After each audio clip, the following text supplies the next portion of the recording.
EZE to Arsenal. Spurs fans absolutely livid. It is the morning after that absolute bombshell that Ornstein and Romano dropped last night, that Arsenal went right in for Eberechi Eze and took him from under the noses of Spurs. All I've heard all morning driving around is Spurs fans on the radio. This is Levy, penny pinching again, too slow off the mark, beaten by our rivals again. Arsenal come in from absolutely nowhere, it would seem.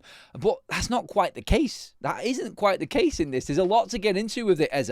I left it last night just in preparation for today to see what else came out. Now, Spurs apparently in this deal are absolutely furious with Eberechi Eze. We're going to get into all of that detail, what Arsenal have actually done here, what they did before to make this happen, and how this came about. It wasn't just because of Kai Havertz's injury as well, but get your thoughts in the comment section on this one. This is hilarious if you're watching him from the outside, but as a Spurs fan right now, I think they're up there competing alongside Newcastle for the worst transfer window ever in terms of Premier League teams that are in the Champions League that cannot get deals done. What is going on in football right now? The transfer window has had some bombers this season, but my God, this one is right up there with how Arsenal have just, in theory, really taken the absolute piss out of Spurs here.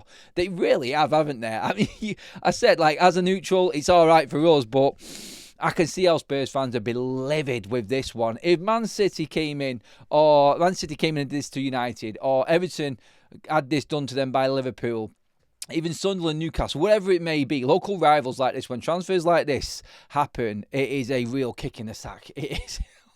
But as a wow, breaking it all down and what's actually happened. So, in terms of the actual ins and outs of this deal, Spurs at this moment in time today, furious.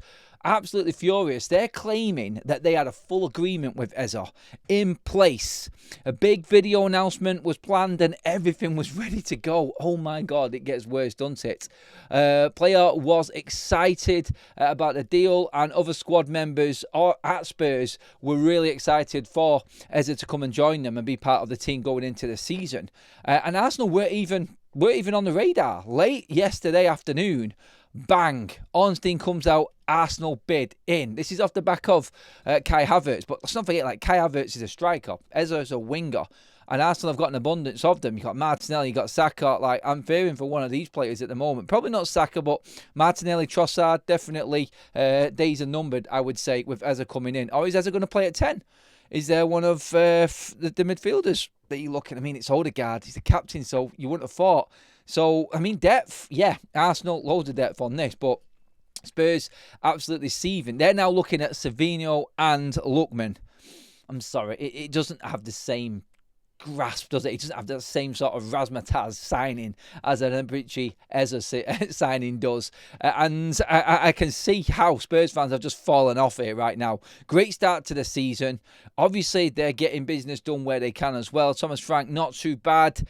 Obviously, they're looking to bring in other signings as well. But only Spurs would have a summer where they had this deal lined up, agreement in place for their local rivals out of nowhere who don't even really need Eze.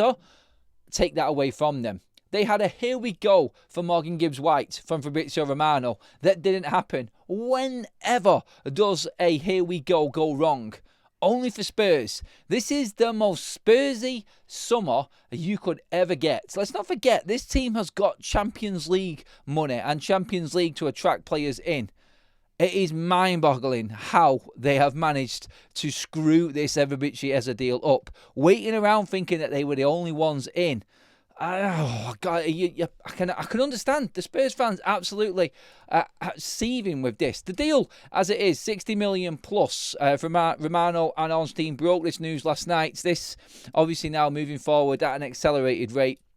And this is done. Basically, the here we go is there for Eberechi Eze. And it came out of like a bolt from the blue, but an interesting one on this. It wasn't so much a bolt from the blue, because if you think back to earlier on in the summer, Arsenal were actually the leading contenders to actually get Eberechi Eze over the line. They was linked with him quite a lot. There was a lot of talk about it, and it just died off.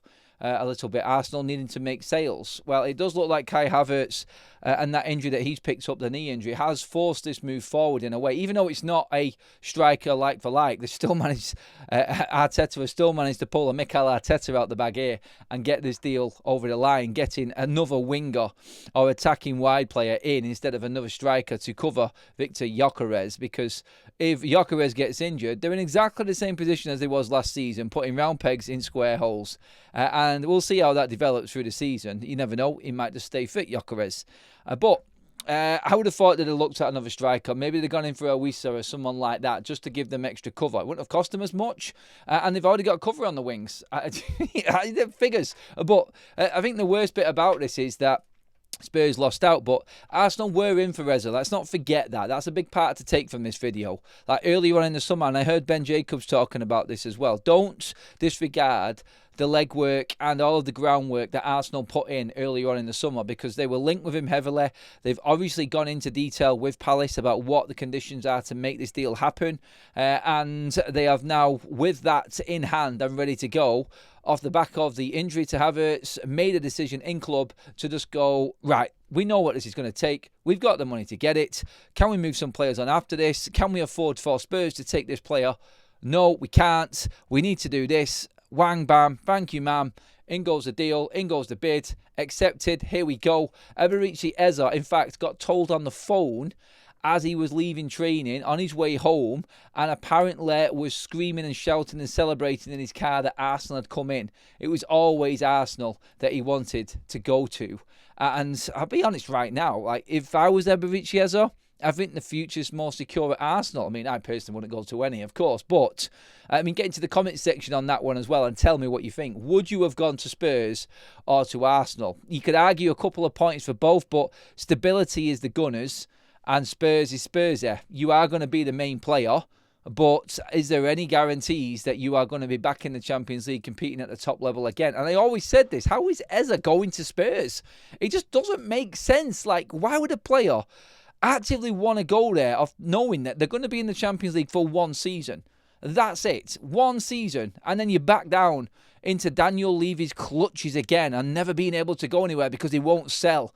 I honestly, it was baffling my head. And then Arsenal came in, and this made complete sense to me that why he would go to Arsenal instead of Spurs.